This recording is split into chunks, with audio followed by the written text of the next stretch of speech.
Hello guys, मैं गुलजार हसन, मैं हूं गुलजार अहमद, मैं असद याकूब, मैं रहमतुल्लाह। आप देख रहे हैं जीएम 30 रिएक्शन यूट्यूब चैनल। आपको हमारे इस चैनल पर दिल की अता करें से वेलकम। अगर आप देखना चाहते हैं इस तरह के रिएक्शन वीडियो तो हमारे चैनल जरूर सब्सक्राइब करें। उम्मीद करते हैं आप खैरियत से होगा, यूं हंसते मुस्कुराते रहें और हमें अपना प्यार दिखाते हैं हमारे चैनल लाइक शेयर और सब्सक्राइब करके। तो चलते हैं जी वीडियो। यहाँ पे वीडियो का टाइटल है तपास ड्रोन्स रुस्तम 2 ड्रोन। देखते हैं सबसे पहले वीडियो एयर डिफेंस के रिलेटेड, फिर देते हैं अपना रिएक्शन। जय हिंद। देखिए, डीआरडीओ द्वारा विकसित तपस ड्रोन के बारे में समझते हैं। ये पहले सर्वेलांस ड्रोन था, अब इसे हमला करने के लिए तैयार कर दिया गया है। ये अभी बेंगलोर में हो रहे एयर शो का ऊपर से एरियल सर्वेलांस किया है। इसका नाम तपस है। तपस का फुल फॉर्म होता है tactical airborne platform for aerial surveillance. तो टैक्टिकल का मतलब होता है कि बहुत ज्यादा दूरी नहीं, कम दूरी तक के लिए ये होता है। छोटे हमले को अक्सर लोग टैक्टिकल के नाम से हम लोग इसे जानते हैं। इसकी विशेषताओं के बारे में समझते हैं। ये एक्चुअल एक सर्वेलांस ड्रोन के रूप में इसे विकसित किया गया था, लेकिन अब इसे आर्मर ड्रोन के तौर पे तब्दील कर दिया गया। अमेरिका भी प्रेडिटर जो ड्रोन बनाया था वो पहले सर्वेलांस के लिए बनाया था, निगरानी के लिए। अब उसको क्या कर दिया, उसमें मिसाइल वगैरह लगा के हार्ड पॉइंट जोड़ के उसे घातक हथियारों से लैस कर दिया। आज दुनिया में सबसे ज्यादा तबाही वही मचा रहा है। तो ये जो हम लोग का तपस ड्रोन है, रुस्तम 2 का ये एडवांस वर्जन है, तो ये अब हमला करने के लिए भी तैयार रहेगा। इसे डीआरडीओ ने विकसित किया और बनाने की जिम्मेदारी एचएएल हिंदुस्तान एरोनॉटिक्स लिमिटेड को दे दिया। वो अपनी प्रोडक्शन फैसिलिटीज में इसका विकास करेगी और तेजी से इसे आगे बढ़ाएगी। इसके नंबर मतलब आर्मी, एयरफोर्स, नेवी सबके लिए इसका प्रोडक्शन को आगे बढ़ाया गया। लगभग 76-74 के आसपास में इसका नंबर को अभी मांगा गया है, हालांकि और इसके नंबर्स को बढ़ाया जाएगा। शुरुआती परीक्षण इसका कर्नाटक में हुआ था। कर्नाटक के शुरुआत में इसका कोलार में परीक्षण हुआ। दूसरा परीक्षण जो पूरा बढ़िया से ट्रायल किया गया वो चित्रदुर्ग में। ये अक्सर क्वेश्चन पूछेगा, चित्रदुर्ग कहाँ है? कर्नाटक में। हालांकि पहले भी मिसाइलों के परीक्षण के लिए हमारे पास उड़ीसा का व्हीलर द्वीप, जिसका नाम ये कलाम द्वीप हो गया, उसके ऊपर है चांदीपुर और यहाँ पोखरन। ये 4 जगह याद रखिएगा, मिसाइलों के परीक्षण के लिए यह जगह है। इसके बारे में अब समझते हैं। देखिए, इसकी लंबाई जो है वो 31 फीट है। इसकी लंबाई को 31 फीट रखा गया है, जबकि इसके डैनों की चौड़ाई को 67 फीट रखा गया है। यानी इसका डैना जो है विंग स्पैन ज्यादा है। जितना ज्यादा विंग स्पैन रहेगा वो हवा में उतना ज्यादा स्टेबल रहेगा। वो कोई भी चीज स्टेबिलिटी उसकी बढ़ जाती है। इसमें टर्बोप्रॉप टाइप के इंजन लगे गए हैं, जिसके फैन बाहर होते हैं। टर्बोप्रॉप इंजन के फैन क्या होंगे? बाहर रहेंगे। इसमें 3 ब्लेड दिए गए हैं घूमने के लिए, जबकि तुर्की का जो TB2 ड्रोन था उसमें 2 ही विंग्स थे, 2 ही फैन है घूमने के लिए। इसमें 3 फैन है। जो तुर्की ने पूरी दुनिया में हल्ला कर दिया कि उसी का ड्रोन सबसे बढ़िया है। उसका जो ड्रोन है उसमें 2 ही विंग लगे हुए हैं। हम लोग का जो ड्रोन है उसका जो इंजन है वो ज्यादा पावरफुल है। वो 3 टर्बो ब्लेड है, उसमें 130 किलोवाट ये जनरेट करेगा, इतना इसका पावर है। जबकि तुर्की का जो TB2 ड्रोन था वो 75 किलोवाट ही जनरेट करता था। ये तुर्की का यही ड्रोन है जो अजरबैजान की लड़ाई में पूरी तरह से तख्ता पलट कर दिया था, या ये यूक्रेन की सेना का पूरा मदद किया था, यही TB2 ड्रोन। इस ड्रोन की जो सर्विस सीलिंग है, जब ऊंचाई होती है उसे सर्विस सीलिंग टेक्निकल भाषा में बोला जाता है, 35,000 फीट है। 35,000 फीट पे कमर्शियल जहाज उड़ते हैं। इसका मतलब ये जहाज की हाइट पे उड़ेगा, छोटे मोटे चीज नीचे से पकड़ भी नहीं पाएंगे। यहाँ पे इंडोरेंस जो है इसमें कितने देर तक उड़ सकता है, ये तो 18 घंटे की इसकी इंडोरेंस क्षमता है। रेंज जो है ये 1000 किलोमीटर तक जाकर हमला कर सकता है। यहाँ पे इसकी रफ्तार 350 किलोमीटर प्रति घंटा बताई गई है यहाँ पे। अभी इसकी रफ्तार, इंजन और स्मूथ होंगे। इसके खाली वजन, केवल मतलब जो जहाज का वजन है, इस ड्रोन जो है, इस ड्रोन का अकेले वजन 1800 केजी है, लेकिन यह ले जा सकता है 350 केजी का पेलोड। यहीं से इसकी एडवांसमेंट चालू होती है कि 350 केजी के हथियार को यह ले जा सकता है। जबकि तुर्की का जो TB2 ड्रोन था वो महज 150 केजी के ही वजन को ले जा सकता था। 150 केजी में वो 2 से 3 मिसाइलें ही ले जा सकता था, जिस वजह से उसे बार बार वापस आना पड़ता था। दूसरा, ये एक राफेल में मतलब 50 राफेल खरीद, इसको एक राफेल में ये 50 ठो आ जाएगा। और तगड़ा, इतना खतरनाक, जिसका कोई अभी रेट डिस्क्लोज नहीं होता है ये डिफेंस के चीजों की, इसलिए हम लोग इसका अंदाजा लगा सकते हैं, लेकिन ये बहुत सस्ता होता है। इसका रेट अभी किसी को एक्चुअल नहीं पता होता। तो 350 केजी का ये हथियार ले जा सकता है, TB2 ड्रोन से ज्यादा ले जा सकता है। हालांकि तुर्की भी अपने ड्रोन्स को एडवांस कर रहा है। इन ड्रोनों में हार्ड पॉइंट लगाए जाएंगे, 4 हार्ड पॉइंट्स लगाए जाएंगे, 2 इस विंग्स पे, 2 इस विंग्स पे। हार्ड पॉइंट उसे कहते हैं जहां पर हम हथियारों को अटैच कर सकते हैं। तो इसमें 4 हार्ड पॉइंट लगा दिए जाएंगे जहां से हम हथियारों को अटैच कर सके और फिर उससे हम लोग फायर कर सकते हैं। ये ड्रोन ज्यादातर काम आते हैं टैंक्स वगैरह को उड़ाने के लिए यहाँ पे। और हम लोगों ने टैंक को उड़ाने के लिए पहले से ही ऑलरेडी मिसाइल डेवलप कर लिया है, Helina missile. Helina missile tanks के लिए एकदम घातक साबित होती है। अब हेलिना मिसाइल अकेले का वजन 50 केजी है, एक हेलिना मिसाइल का वजन 50 केजी है। तो अगर हम 7 ठो हेलिना मिसाइल लाद देते हैं तो 350 केजी टोटल वेट हो जाता है। और आपको पता है कि इसकी क्षमता ही जो है वो 350 केजी उठाने की है, यानी हम लोग एक साथ 7 हेलिना मिसाइल छोड़ सकते हैं, यानी वो करोड़ों का टैंक भेजो, हम यहां से ड्रोन भेजते रहेंगे। युद्ध नीतियां बदल चुकी हैं। यूक्रेन की लड़ाई और आर्मेनिया और अजरबैजान की लड़ाई ने यह साबित कर दिया कि अब जिनके पास ड्रोन टेक्नोलॉजी बेहतरीन है वही आगे निकलेगा। अब देखिए, ईरान जैसा छोटा देश जो डिफेंस के मामले में आत्मनिर्भर नहीं था, वह छोटा देश ईरान भी रूस को ड्रोन दे रहा है कि हमारे ड्रोन से आप यूक्रेन में मारिए। तुर्की जो भी हथियार के निर्यात में उतना नहीं प्रसिद्ध था, लेकिन उसने भी यूक्रेन को दिया मारने के लिए, और ये ड्रोन तख्ता पलट कर दिए, पूरी तरह से माहौल बदल दिए। ये ड्रोन बहुत सस्ते होते हैं, मेन लड़ाई इसी चीज की, बहुत सस्ते होते हैं। यहाँ पर ड्रोन में कोई पायलट नहीं बैठता, इसलिए ह्यूमन कैजुअलिटी का कोई बात नहीं होता है। तो ये आर्मर ड्रोन अब हो जाएगा, ये TB2 ड्रोन, और 7 मिसाइलों को ले जा सकता है। और टैंक का हाल ये हो जाता है, देख सकते हैं यहाँ पर। इसमें अलग तरह का नेविगेशन सिस्टम जोड़ा गया है। दुनिया के जितने ड्रोन हैं, मतलब ज्यादातर ड्रोन, जैसे TB2 ड्रोन हो गया और ईरान का ड्रोन हो गया, ये GPS का प्रयोग करते हैं, और GPS की कंट्रोलिंग अमेरिका के पास है। तो हम अपना आंख अमेरिका को नहीं दे सकते हैं। तो भारत ऐसा है कि क्योंकि हमारे पास इसरो ने गगन सैटेलाइट सिस्टम छोड़ दिया, तो ये उस ड्रोन को रास्ता दिखाने का काम गगन करेगा। और गगन ऑलरेडी ट्रस्टेड है, हमारी नेवी यूज करती है, एयरफोर्स पहले से यूज कर रही है, जहाज हमारे इंडिया में जितने उड़ते हैं वो गगन को यूज करते हैं, जितने भी ट्रेन वगैरह का एग्जैक्ट लोकेशन के लिए भी हम लोग गगन का ही प्रयोग करते हैं। तो ये गगन सैटेलाइट हम लोग का है, तो हमारे इसके ऊपर कंट्रोल है, इससे इसका प्रयोग करना ज्यादा सही है। और ये पूरी तरह से भारत की निगरानी देता है। तो अब हम लोग कहीं पे भी हमला करने के लिए GPS पे डिपेंडेंट नहीं है, ये पूरी तरह से गगन ड्रोन सिस्टम से ऊपर का इसका एंटीना सिग्नल ले लेगा और कहां क्या चीज हो रहा है सब कुछ पता कर लेगा। इवन कि ये आपस में लिंक भी होते हैं। अगर कोई कमर्शियल जहाज जा रहा है, इसको कुछ दिखाई दिया तो ये गगन को बता देगा, वो बता देगा ड्रोन को यहाँ पे। तो इन आपस में इंटरचेंज होने से रियल टाइम डाटा इजी पता चल जाएगा कहां हमला करना है कहां नहीं। अब GPS में कोई डाटा मिल रहा है वो देर से मिलेगा। जैसे अगर किसी को बता दिया कि लखनऊ के ऊपर से एक जहाज जा रहा है, आधा घंटा बाद हम ये सूचना देंगे कि लखनऊ से जहाज जा रहा है, तो जहाज पता नहीं कहां जा चुका रहेगा आधा घंटा में। तो हमें जो भी जानकारी चाहिए रियल टाइम पे, अभी वो जहाज पिन पॉइंट कहां है। तो रियल टाइम डेटा के लिए हमारा गगन सिस्टम बहुत जरूरी है, और ये आपस में इंटीग्रेटेड है, सारी सिस्टम आपस में एक दूसरे से इंटीग्रेट है, जिससे हमें रियल टाइम डाटा लेने में इजी होगा। इसमें नेविगेशन सिस्टम में दुनिया का सबसे एडवांस नेविगेशन सिस्टम डाला गया है यहाँ पे। इसके कैमरे में बिल्कुल HD क्वालिटी को, लेकिन HD क्वालिटी ये देखने के काम में आता है। युद्ध में कितना अच्छा देखते हैं ये मतलब नहीं, जब दुश्मन को देख लेंगे तो आप भी दुश्मन को मार देंगे और दुश्मन भी आपको मार देगा। या सारी लड़ाई आज बियॉन्ड विजुअल रेंज है, हमारे नजरों से दूर की लड़ाई हो गई है, छुप के लड़ाई हो गई है, अंधेरे में हो गई है। तो अब वो HD काम नहीं आने वाला लड़ाई में, अब टेक्नोलॉजी काम आएगी। तो उसमें क्या काम आएगा, देखिए नाइट विजन यहां नीचे सर्वेलांस के लिए लगाया गया है। इसमें नाइट विजन भी दिया गया है और साथ में इसमें थर्मल कैमरा भी दिया गया है। देखिए नाइट विजन होता है कि हमें अंधेरे में देखने की सहूलियत दे देता है नाइट विजन, जबकि थर्मल कैमरा ऐसा नहीं होता है। थर्मल कैमरा हम गर्मी को भांपता है, कहाँ का टेम्परेचर ज्यादा है उसको गर्म करके दिखाता है। जैसे ये हिरन है, इनका टेम्परेचर ज्यादा था तो इनको इस कलर से दिखा दिया, बाकी के पेड़ पौधों का टेम्परेचर कम था तो उसको अलग कलर से दिखाया। तो ये होता है थर्मल कैमरा और ये होता है नाइट विजन।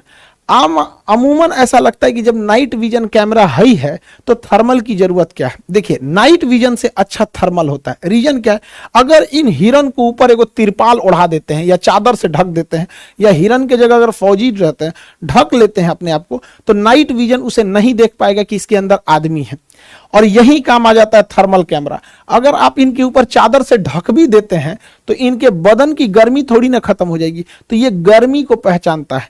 इसलिए थर्मल कैमरा ज्यादा अच्छा होता है ये क्या नाम है डिफेंस के मामले में नाइट विजन से। लेकिन कब किसकी जरूरत पड़ रही है तो नाइट विजन में भी देख लेगा, दिख रहा है, थर्मल में भी देख रहा है, एकदम एक्यूरेट पता चल जाएगा। तो ये दोनों सिस्टम इसमें लगा के दिया गया है हमारे तपस ड्रोन में। निगरानी इसके जो नेविगेशन सिस्टम है बहुत बेहतरीन है।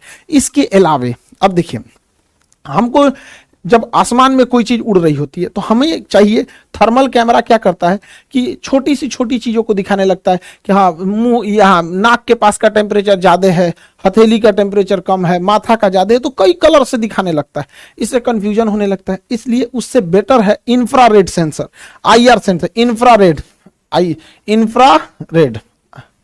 Infrared system.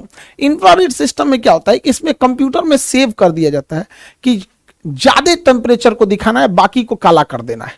तो अगर इसमें सेट कर देंगे कि 400 डिग्री सेल्सियस को दिखाना है, तो देखिए कोई भी जहाज चलेगा तो उसका इंजन 400 डिग्री सेल्सियस होता है, या इसमें सेट कर दीजिए इसके सिस्टम में कि 200 डिग्री सेल्सियस से टेम्परेचर ज्यादा रहेगा तो ही स्क्रीन पे दिखाना, अदरवाइज में मत दिखाना। तो इसका पूरा स्क्रीन काला दिखता है, इस टाइप का काला दिखेगा। लेकिन जहां टेम्परेचर ज्यादा आया 200 डिग्री सेल्सियस से, तो जहां जहां उसको ज्यादा दिखेगा वहां वहां का डिजाइन बना देगा। तो देखिए जहां जहां टेम्परेचर इसको ज्यादा दिखा उसका डिजाइन बना दिया, पता चल गया इस पूरा जहाज है, बाकी पूरा ब्लैक रहेगा।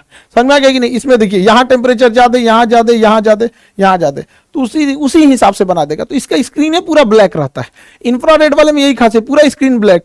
अब जो आ गया सीधे मारो, जो आ गया मार दो यहाँ पे। तो इससे भी अटैक करने में इजी हो जाएगा। यहाँ पे देखिए इसका टेम्परेचर ज्यादा था तो पकड़ लिया, तो इंफ्रारेड। तो नेविगेशन की कितनी बेहतरीन व्यवस्था रखी गई। लेकिन ये सारा नेविगेशन फेल हो जाता है, जानते हैं कब? जब कोई जहाज ग्राउंड पर हो और उस ग्राउंड के जहाज का इंजन ऑफ हो, तो पकड़ना काफी मुश्किल होता है। तो अभी के समय में सबसे एडवांस टेक्नोलॉजी है वो है synthetic aperture radar. Synthetic aperture radar कैसे काम करता है उस सिस्टम को भी इसमें दिया गया है, सिंथेटिक अपर्चर रडार को। अब समझ में आता है आत्मनिर्भर का फायदा क्या होता है। ये सारा सिस्टम इसरो ने दे दिया है, सारा सिस्टम इसरो के पास है। सिंथेटिक अपर्चर रडार तो कुछ इसरो ने दे दिया, कुछ DRDO ने दे दिया, कुछ HAL ने दे दिया, पूरे मिलके आपस में काम करते हैं सब। तो सिंथेटिक अपर्चर रडार क्या है? ये देखता ही नहीं, अंधा होता है। सिंथेटिक अपर्चर रडार वो अंधा की तरह काम करता है। अंधा कैसे ऐसे छू छू के निशाना ऐसे छूता है, अरे क्या चीज है, ओ हो कोई आदमी खड़ा है, ऐसे टच कर लेता है। वैसे ही वो वेव छोड़ता है, तरंगों को छोड़ता है। अब जैसे हमारे ऊपर कोई तरंग छोड़ेगा तो नाक से जो तरंग टकराएगी वो पहले ही चली जाएगी, जो गाल से टकराएगी वो थोड़ा बाद में जाएगी, क्योंकि नाक ऊपर है गाल नीचे है। तो उसी तरह से अलग अलग जगह से टकराएगी तो अलग अलग तरंगे उठेंगी। जैसे सिंपल सी बात बताते हैं, हम आटा सान लेते हैं, ठीक है, आटा सान के अपने मुंह पे इसे चिपका देते हैं इसे। और जब इसको नोचेंगे तो मेरा थुथुर का चेहरा उस आटा में चिपक जाएगा, तो पता चल जाएगा कि हाँ इसका सांचा ले लिए हैं। यही काम करता है अपर्चर रडार। ये जिसके ऊपर से गुजरेगा तो उसके ऊपर से पूरी तरह से वेव छोड़ देगा, ऐसे पूरा वेव छोड़ देगा, और देखेगा कौन वेव कितनी ऊंचाई से टकरा के आ रहा है। जैसे इधर साइड में घास था, बीच में यहाँ रनवे था, तो रनवे वाला अलग आ गया, ये टैक्सी वे वाला अलग आ गया, पेड़ पौधे का अलग आ गया, तो पूरा स्कैन कर लेता है। अब इसमें कोई छुपा रहे या नहीं, अब कोई छुपा भी रहेगा तो उसके जगह गोल बना देगा कि भैया तरंग यहाँ पहले ही आ गई है, जमीन तक नहीं गई है। तो ये सिंथेटिक अपर्चर रडार से भी स्टेबलाइज किया गया, यानी इसमें पूरी तरह से नेविगेशन जो भी एडवांस अभी के लेटेस्ट टेक्नोलॉजी पे। हालांकि इसमें हमला करने के लिए एक और लेटेस्ट टेक्नोलॉजी जोड़ा गया, laser guided system. Laser guided system क्या होता है? देखिए जमीनी लड़ाई में आप फौज को नकार नहीं सकते, चाहे जितना भी टेक्नोलॉजी आ गया, फौज वहां खड़ी रहती है। कई बार फौज को दिख जाता है कि वहां दुश्मन का तोप है, वहां दुश्मन का टैंक है, वहां दुश्मन का बस जा रहा है, ट्रक जा रहा है, तो वो फोन करेंगे, अरे दुश्मन का ट्रक उधर गया है, आओ आओ आओ आओ। अरे तो जहाज आएगी, फिर खोजेगी किधर गया, अरे हमको नहीं दिख रहा है, तो कहेगा दाहिने मुड़ो बाएं मुड़ो। अरे वो जहाज से कैसे देख पाएगा दाहिने मुड़ो कि बाएं मुड़ो? जहाज से दिखेगा तो कोई चीज में उठपटांग दिखता है, समझ में नहीं आएगा। तो यही काम आता है लेजर। जैसे देखिए यहां एक आदमी लेजर मशीन लेके खड़ा रहेगा, इस साइड में लेजर मशीन लेके खड़ा हो जाएगा। ये लेजर मशीन से दुश्मन के टैंक के ऊपर वो लेजर लाइट चलाएगा। अब लेजर लाइट दिन में किसी को दिखा दीजिएगा तो उसको क्या समझ में आएगा? तो इस बेचारे टैंक को कुछ पता ही नहीं है, दुश्मन का ये टैंक है, इसको कुछ पता ही नहीं है कि इसके ऊपर किसी ने निशाना भी लगाया है। एक्चुअल में इस पे तो निशाना ही नहीं लगाया है, उसने तो इस टैंक के ऊपर केवल एक रोशनी छोड़ी है, लेजर की रोशनी। अब ये लेजर रोशनी यहां बिखरने लगेगी, जैसे यहां बिखरेगी, अब ये बिखरेगी तो तरंग बनेगा, और इसे रडार से पकड़ लिया जाएगा कि यहां पर कोई ना कोई हलचल हो रहा है, और वह हलचल देखकर ऊपर से उड़ता हुआ ड्रोन या फाइटर जहाज आ जाएगा, और वो समझ जाएगा ओ भाई साहब हलचल कहां हो रही है, तो इसी पे बम गिरा देगा इसी के ऊपर। देखिए इसने मारा नहीं, इसने मारा नहीं, इसने केवल निशाना लगा दिया इस पर। ये कैसे काम किया समझिए ध्यान से। देखिए यहां दुश्मन का एक टैंक, दो टैंक, ये तीसरा टैंक। ये आदमी तिरपाल ओढ़ के छुपा हुआ है, कैमोफ्लाज कहते हैं इसको, घास उस लगा के छुप जाते हैं। और यहां से लेजर बीम छोड़ रहा है इसके ऊपर। जैसे लेजर बीम इसके ऊपर छोड़ेगा तो ये लेजर बीम जाने के बाद यहां से स्कैटर्ड होकर बिखर जाएगी, जिससे यहां पर बिखरेगी तो मशीनें उन तरंगों को पकड़ लेगी। रडार इन बिखरे हुए तरंगों को पकड़ लेगा। रडार जैसे इस बिखरे हुए तरंगों को पकड़ेगा तो हमारा ड्रोन या हेलीकॉप्टर या फिर फाइटर जहाज इस डायरेक्शन में चल देंगे कि ओ ससुरा यहीं मारो बम धड़ाम से। अब ये ड्रोन लेके पहुंच गया और नीचे से मार दिया मिसाइल, और मिसाइल जाके सीधे हिट कर देगी। इसने एक भी गोली नहीं चलाया, लेकिन इसने सारा कांड करके रख दिया। इसे कहते हैं लेजर डेजिग्नेटर। यही डिसाइड करता है कि लेजर कहां जाएगा। इसको क्या पता चलेगा? अच्छा हमारे ही ऊपर कोई लेजर लाइट इसे थोड़ा सा जला देगा तो क्या पता चलेगा? कुछ नहीं पता चलेगा। लेकिन वो बिखरेगा तो रडार छोटे से छोटे चीजों को पकड़ लेता है, जिस वजह से वहां पे आके हमला किया जा सकता है। तो ये अभी की सबसे खतरनाक टेक्नोलॉजी है। देखिए यहां पर इसने यहां से लेजर लाइट इसको दिखाया, ये बेचारा चुपचाप जा रहा है, कह रहा है चलो जी जाइए रहे हैं, हम भी चलते हैं, तुम भी चलो। ए ससुरा तो नहीं, आ गया ऊपर से, आगे आओ। क्योंकि इसकी लेजर जहां पे निशाना लगा रही होती है ये तुरंत जानकारी सैटेलाइट को दे देती है, सैटेलाइट जहाज को दे देती है और जहाज आके इसको मार देता है। तो आज का जो सिनेरियो है लड़ाई का वो कंप्लीटली चेंज हो चुका है। तो तपस ड्रोन अब सर्विलांस नहीं रह गया, बल्कि अब यह हमला करने के लिए तैयार हो गया है। डिफेंस के सेक्टर में जो भी चीजें नहीं होती उसको याद रखते रहिएगा, क्योंकि अब साइंस एंड टेक्नोलॉजी के सेक्टर में क्वेश्चन पूछने का दायरा बढ़ते गया है। बीपीएससी का एग्जाम हो गया, मेंस की क्लास चालू भी हो गए हैं, 16 तारीख से मेंस स्टार्ट हो गया। ऑफलाइन में हम लोग लिमिटेड ही वीडियो ही खत्म यार। जिस तरह ये खान साहब ने पहली बात तो उनकी एक्सप्लेनेशन को दाद देनी चाहिए कि उन्होंने बड़े अच्छे तरीके से समझाया, और ये भी उनकी मेहनत और इस तरह के टीचर्स की वजह से आज इंडिया एजुकेशन के मामले में, नए से नई इजादात के मामले में, नए से नई टेक्नोलॉजी के मामले में आगे जा रहा है और तरक्की भी कर रहा है, फल फूल भी रहा है। और इस पर अब बात करते हैं जो ये टेक्नोलॉजी जो टपसवी जो टपास है, ओके टपस के कितना नाम बता रहे थे, जो उनका रेडार है, टपास उनका ड्रोन है, ड्रोन सिस्टम टपस, ये टपस शायद इस तरह का नाम है। ड्रोन सिस्टम जो है, मैं कहता हूँ कि अनबिलीवेबल उसमें फीचर हैं। कोई ऐसा फीचर नहीं जो उन्होंने नहीं छोड़ा। नाइट विजन, थर्मल रेडिएशन के लिए मतलब रेडार, उसके बाद उसमें आईआर, उसके बाद वो जो बता रहे थे अपर्चर के लिहाज से, उसके बाद ये बताया लेजर के लिहाज से, ये बहुत हम बोलते हैं ना कि पाकिस्तान की फौज दलेर है, वो किसी के सामने नहीं झुकेगी। भाई दलेरी अब काम नहीं आएगी, दलेरी नहीं काम आएगी, टेक्नोलॉजी काम आएगी। हम ये ना किसी भूल में रहें कि भाई हम इतने बहादुर हैं, हम किसी का भी मुकाबला कर सकते हैं। उस बुलेखे में हमारी पाक फौज ना रहे। हमें पढ़ लिखना चाहिए, हमें साइंसदान बनाने चाहिए, इंजीनियर बनाने चाहिए जो ऐसे ड्रोन बनाए। हमें वो पहली जंगें नहीं अब होंगी कि भाई आप बंदूक ले लें और टैंकों के नीचे जाएंगे। वो तो होता है, वो एक जज्बे की बात है, पर नहीं कमरों में रुखसार भाई, अब कमरों में बैठ के जंग लड़ी जाएगी। गेम्स होती हैं वैसे जंग लड़ी जाएगी। हमें पढ़ना लिखना चाहिए, हमें टेक्नोलॉजी की तरफ जाना चाहिए। तो हमारे जो मुल्क है इर्द गिर्द सारे मुमालिक, ईरान जैसा मुल्क भी रशिया को ड्रोन दे रहा है, तो हम किस स्टेज पर हैं भाई? इस वक्त मैं कहता हूँ सबसे जो इर्द गिर्द के मुमालिक है ना, उससे भी नीचे हैं भाई, सबसे पीछे, छोटे से छोटा। यार हमने क्या तरक्की करने, हमने पहले अपना खाना तो पूरा कर लें, हम अपनी रोटी रोजी तो पूरी कर लें भाई। आज पता चला है कि इंडिया कितना मजबूत है, बहुत आगे इंडिया के आगे कीड़े मकोड़े हैं। जिस तरह भी वो हमला करे ना, मैं कहता हूँ 100% यार वो छोड़ा नहीं था बड़ा मुफ्त मजाल। पाकिस्तानी डिफेंस सिस्टम को पता ही नहीं चला कि हमारे सिस्टम में कोई मजाल भी आ गया जी। ऐसे ड्रोन बनाएगा तो पाकिस्तान आधा घंटा, कम से कम आधा घंटा या 45 मिनट पाकिस्तान की फिजाओं में घूमता रहा, किसने डिटेक्ट नहीं किया। छोड़ो बाकी बातें, तो हमारे हाँ तो रोटी के लाले हैं। आज हमारे यहाँ फिर 22 रुपये लीटर पेट्रोल, एक दिन में 22 रुपये लीटर पेट्रोल आज फिर बढ़ा। एक मतलब पैसों के हिसाब से नहीं चलता, वो रुपयों में चलते हैं भाई। आज 20 रुपए, कल 30 रुपए, भाई रुपयों में बढ़ता है। जो डॉलर है 33 रुपए बढ़ा था, आज 50 रुपए बढ़ जाता है। इधर कोई कानून नहीं, कोई आप बात करें कि हमें तालीम की तरफ तवज्जो देनी चाहिए। भाई देख ले कि हमारा जो है ना ये भी निसाब है जो ये तकरीबन 30-40 साल पुराना चल रहा है, इसको तो एक मरतबा भी तब्दील नहीं किया गया।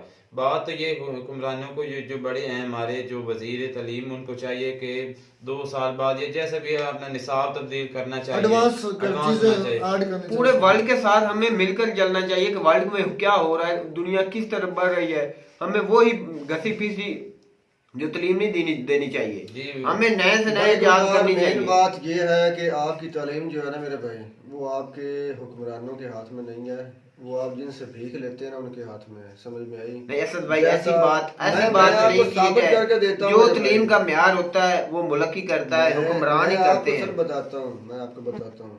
जापान और अमेरिका की जो वॉर हुई थी उसका आपको पता है? जी। उस वॉर में भी अमेरिका ने ये शर्त रखी थी कि हम आपसे फौज वापस करते हैं, आपसे जंग रोकते हैं, आप हमारे मुताबिक अपने मुल्क को तालीम दीजिए। अमेरिका वाले बोल रहे हैं। बिल्कुल। उन्होंने कहा कि आप हमसे एक वॉर और कर लीजिए, लेकिन हम तालीम अपने हिसाब से देंगे। जापान के लोगों ने कहा था। जापान के लोगों ने कहा था।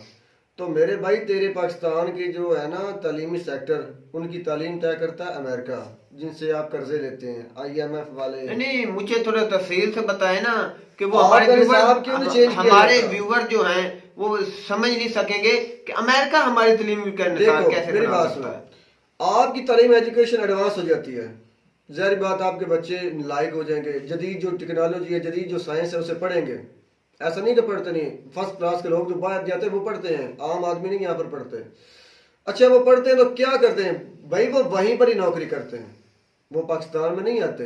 और तरजीह बाहर की कंट्री को देते हैं ना बाहर भाई, की कितना कंट्री को इधर कोई अच्छा देन है वो तरजीह बाहर की कंट्री को देता है। जदीद वॉर पता है भाई गुलजार क्या? जदीद वॉर ये है कि एक मुल्क को अगर आपने बर्बाद करना है ना तो उसके 2 चीज मेन है, एक उसका तालीम का सेक्टर है, दूसरा उसकी बेखुराक है। ये दोनों चीजें खराब कर दो, मेडिसिन का शुभ आ गया उसमें, मेडिसिन गई आपकी सेहत गई, तालीम गई आपका अकल मफलूज हो गया मेरे भाई। तो अच्छा हम आते हैं कि पाकिस्तान की जो आर्मी है और पाकिस्तान के पास जो टेक्नोलॉजी है उसके मुकाबले में कोई इंडिया नहीं की कर स्टेज पर है। पाकिस्तान को किसी वक्त भी वो ऐसे मसल देगा, उसकी जब नीयत आ जाए कि हम पाकिस्तान पर अटैक करेंगे, भाई हाँ ऐसे ऐसे ड्रोन है कि पाकिस्तान इसको तो डिफेंड ही नहीं कर नहीं भी सकता। कर ले। और एक मिसाइल एटमी ताकत- अच्छा कर एक लेते हैं। एटमी ताकत के सारे ना बैठे मिसाइल रहना। पहले बड़ा मूस को तो रोक लेते रोक हैं। लेते हैं। उस आधा आगे- घंटा वो पाकिस्तान के मैं अंदर आपको इसका रहा। जवाब भाई। देता हूँ भाई, मैं आपको इसका जवाब देता हूँ। ये सारे करता धरता जो होते हैं ना मेरे भाई, ये हमारे बड़े लोग होते हैं, आप कह लें आर्मी के अफसर कह लें या सियासतदान कह लें। जब अमेरिका अफगानिस्तान में ड्रोन्स के जरिए हमला करता था ना, तो हमारे मुशर्रफ के दौर में पाकिस्तान पर भी ड्रोन्स के हमले होते रहे ना। हाँ उधर बल्तिस्तान में कभी हो गया, बल्तिस्तान कभी नहीं हो गया। में केपी में सारे अच्छा तो ड्रोन ही अमेरिका का एक ड्रोन नकारा करके जब गिराया गया तो उन्होंने सवाल पूछा कि हमारे ड्रोन को क्या हुआ, हमारे ड्रोन को क्या हुआ, इसको किसने गिराया? तो यहाँ से हमारे एक बेवकूफ से, मेरा उसके दिमाग से नाम निकल गया, पता नहीं उसका नाम कोई होगा वजीर नाम। था, तो उसने कहा कि जब आपको हमने कहा है कि आपकी वॉर अफगानिस्तान के साथ है तो आप हम पर क्यों ड्रोन हमले करते हैं, इसीलिए हमने आपका ड्रोन गिराया। बात ये है कि उसकी जुबान से निकल गया, सिस्टम है यहाँ पर भी है, अच्छा हो मारा हो ये कहना तो बात है। मसला ये है कि आप जब तक अपने मुल्क को मुआशी लिहाज के नहीं ना स्ट्रॉन्ग करेंगे, इल्म नहीं देंगे, तालीम जदीद नहीं करेंगे मेरे भाई, तो खुद कफील नहीं होंगे। खुद कफील नहीं होंगे तो आपके अंदर ताकत नहीं होगी लड़ने की। बात सिर्फ इतनी सी है मेरे भाई। भाई ऐसा नहीं है कि इनके पास डिफेंस सिस्टम नहीं है, सब है कुछ भाई। है, लेकिन मेरे भाई मुल्क की हालत बहुत बुरी है, ये बात है। अमेरिका इंडिया में पता क्या है, इंडिया में उनकी हुकूमत तकड़ी है, अवाम जो है वो उस लिहाज से नीचे है। यहाँ पर अवाम जो है फर्स्ट क्लास के जो लोग हैं मेरे भाई, वो अवाम को चलाते हैं, हुकूमत को चलाते हैं, फौज चलाती है, ये जो भी चलाते हैं ना इदारे, वो ऊपर से हुकूमत को चलाते हैं, ना कि हुकूमत उनको चलाती है मेरे भाई। ये सिस्टम है सिर्फ।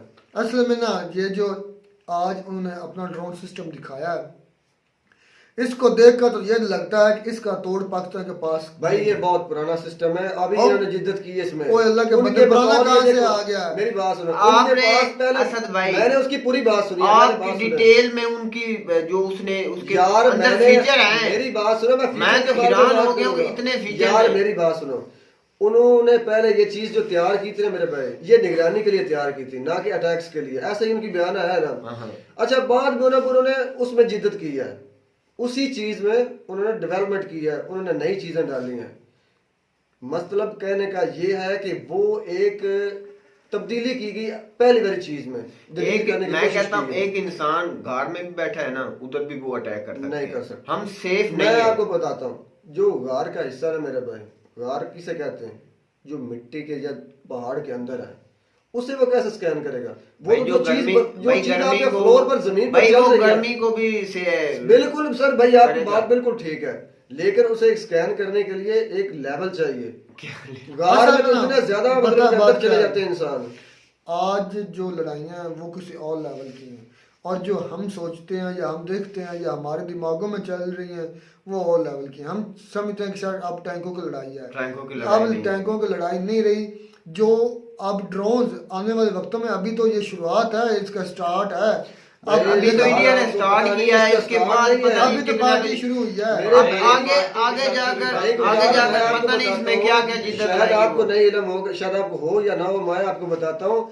ड्रोन्स इंडिया ने अब देखे हैं, ये अब एडवांस करने शुरू किए मेरे भाई। अमेरिका, चाइना, ये मुल्क इन चीजों में बहुत आगे निकल भाई गए। हम ऐसे मिसाल नहीं देनी चाहिए, हमें मिसाल अपना तो सोचना अपना चाहिए। सोचना चाहिए। अपना असद भाई, बेकार है। असद मैं भाई, आपको साफ असद सीधी सी भाई, बात करता फिर हूं। मेरी तो हम बात इस सुने। लिहाज में बेकार है, मैं तो मानता हमें हूं। मैं तो ये और कहता किसी हूं की कि अपॉर्चुनिटी या कामयाबी नहीं सोचनी चाहिए, हमें अपना देखना चाहिए कि हम कितने काबिल हैं, हम सर किस पहले स्टेज पर बात मैंने किस वही पर। की है कि हम तो इस तरफ जा ही नहीं रहे, ना इस तरफ तरक्की कर रहे हैं। तो हमें तो आपने अपनी सोचनी चाहिए ना। अच्छा, एक बात और बड़ी मजे की है, इंडिया के किसी बंदे को ये हिट नहीं है, मैं आम कॉमन सी बात करता हूँ, इंडिया के किसी बंदे को दुनिया के किसी मुल्क के बारे में बात करवा लीजिए, चाहे वो गरीब से गरीब तरह, उसके पास कोई बात नहीं होगी। अगर उसे अपने आप में फेमस होना है ना, तो वो लाजमी पाकिस्तान की बात करेगा, क्योंकि उसे पता है कि पाकिस्तान के बारे में बात करेंगे तो लोग हमारे असल में ना भाई बात ये है, आप किस तरफ चले गए। बात तो है डिफेंस की, डिफेंस हमारे पास होती तो बड़ा मुंह से रोक लेते। भाई रोका भाई वो नहीं रोका, लेकिन हमने जो खाबों में रोका। भाई बात सुने, इंडिया के ऐसे जो फाइटर जेट थे जो रडार में नहीं आते थे, लेकिन पाकिस्तान में उनको भी लाया गया। कहाँ?